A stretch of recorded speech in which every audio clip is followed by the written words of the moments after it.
John Jebaraj ஒரு குற்றம் செஞ்சுட்டாப்புல. தன்னுடைய மனைவியை விட்டுட்டு இன்னொரு பெண் கூட இணைந்து அவர் காதலிக்க ஆரம்பிச்சிட்டாரு. இது பெரிய சர்ச்சையாச்சு, பெரும் பரபரப்பாச்சு.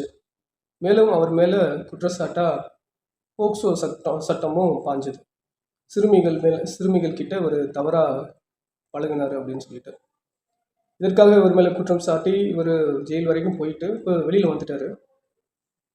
இப்போது ஜான் ஜெபராஜ் தன்னுடைய பாப்புலாரிட்டியை நிரூபிக்கிறதுக்காக புதுசாக சில யுக்திகளை கையாளுறாப்புல. தேவனுக்குரிய மனுஷனாக அந்த ஜான் ஜெபராஜ் இருந்தால் பக்குவம் இருக்கும். ஆண்டவருக்கு சித்தமானது தான் நம்ம வாழ்க்கையில் நடக்குது அப்படின்னு நம்புவாங்க.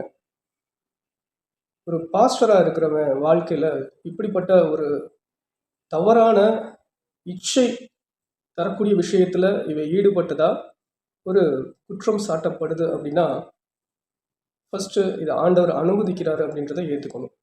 ஜான் ஜெபராஜ் அப்படி ஏற்றுக்கிட்டாரா? இல்லை. பலர் அவர் மேலே குற்றம் சாட்டினதாகவும் அவதூறு சொல்கிறதாகவும் தான் சொல்கிறாப்புல.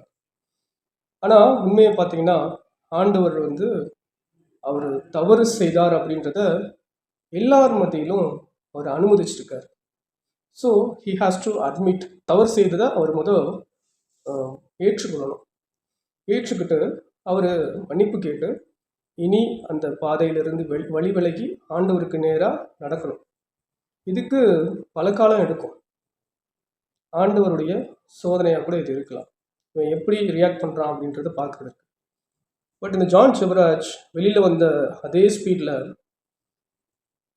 சென்ற வருடம் என்னுடைய பிறந்த நாளை நான் கொண்டாடலை, உனக்கு பிறந்த நாளே கிடையாது, நீ ஒரு அனாதை மாதிரி இருப்ப அப்படின்னு சொல்லிட்டு சிலர் சொன்னதா இவர் சொல்லிட்டு சோஷியல் மீடியாவில்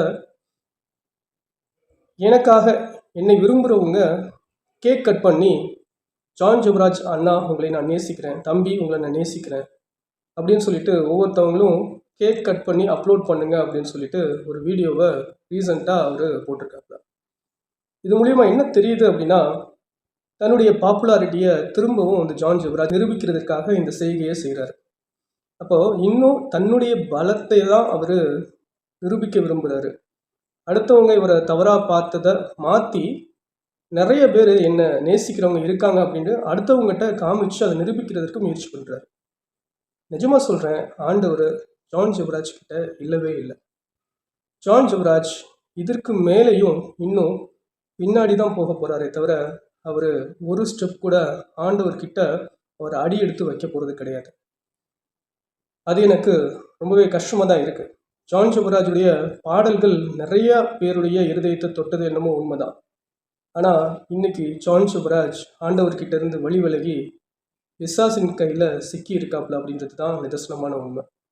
என்னுடைய இந்த வார்த்தைகள் சரி அப்படின்னு உங்களுக்கு ஃபீல் ஆச்சு அப்படின்னா எஸ்ஜிஎஸ் அப்படின்னு சொல்லிட்டு கமெண்ட் பண்ணுங்கள். இன்னொரு பதிவில் உங்களை சந்திக்கிறேன். நன்றி.